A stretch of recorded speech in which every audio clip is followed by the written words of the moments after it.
This is The Bottom Line. The Bottom Line on 938 Live. Now, it's been a rather gloomy week for investors in this region. Markets were sent tumbling after Indonesia reported a disappointing second quarter growth figure, while growth in China's services sector slowed to a record low in July. Now, for his assessment of the regional economy, joining us is Vishnu Varathan, senior economist at Mizuho Bank. Good morning, Vishnu. Good morning. Now, Vishnu, let's talk about Indonesia's economy. Economic growth slipped to its slowest pace for almost 5 years in the second quarter, expanding by around 5.1%. What would you attribute the slowdown to? Well, if you look by sectors, the slowdown was attributable to a bit of the output coming back down in mining, and as well as the trade sector, which it performed worse.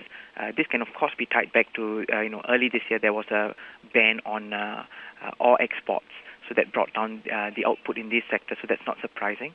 And on a trend basis, you're right. Indonesia's economy has been slowing anyway, and that's tied back to the investment slowdown, and as well as less stock building as people become less optimistic about the outlook. And I think if you want to go back to the cause of it, it's policy and political uncertainties that have weighed on Indonesia in recent times. Now, Vishnu, President-elect Joko Widodo will obviously now have the task of keeping the economic growth on track. What would you say his first priorities should be? Well, the broad brush take on this is that he's got to build his political capital, so he's got to garner enough support quite explicitly, that is to give investors confidence. Secondly, the finances, so he needs to cut subsidies to ensure that Indonesia remains on track and doesn't overspend. And finally, on the reforms, he needs to give more policy clarity, so without backpedaling on too many policies, he also needs to assure investors that there are no nationalistic tendencies. Okay, Vishnu, let's move on to talking about China. Now, China's services sector slowed sharply in July to its lowest level in nearly 9 years. How would you measure the health of the services sector in China?